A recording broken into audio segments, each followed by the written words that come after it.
The University of Michigan coming under fire again this afternoon by former football players. Survivors of Dr. Robert Anderson holding a press conference calling for accountability from the university. News 8's Jacqueline Francis sat down with one of the lawyers leading the lawsuit. She's in studio now with what's driving their fight. Jacqueline. Sue and Brian, today's press conference was all about getting the university to own up to their alleged part in the abuse. This after new accusations that former U of M football coach Bo Schembechler and others knew students were being sexually abused, but did nothing to stop it. I was ruthlessly, repeatedly, and regularly raped by Dr. Anderson at least 45 times.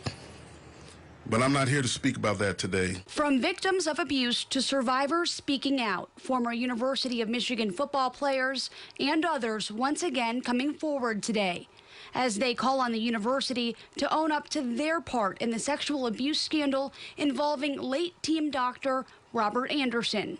So that this stops, so that it doesn't happen again to anyone else. That is a goal of the clients, that is a goal of the survivors.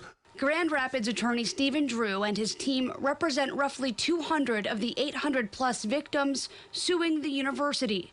He says today's press conference was about getting the university to take accountability in light of recent accusations, as survivors claim Michigan football coach Bo Schembechler and others knew students were being sexually abused by Dr. Anderson but did nothing to stop it.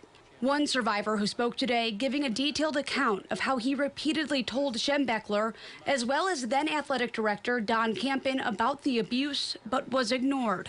Went to the athletics office, bypassed Bo's office, went into Camden's office, slammed the door, and said to him, quote, "What in the hell? It's been 2 years. Obviously you've done nothing. He just tried to do this to me."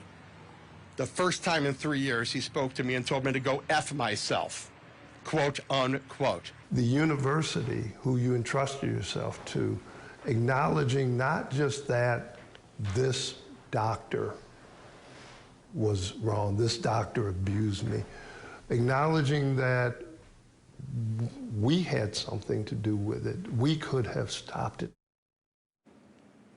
During the press conference, survivors called for the university's Board of Regents to take action on the matter during their meeting tomorrow night.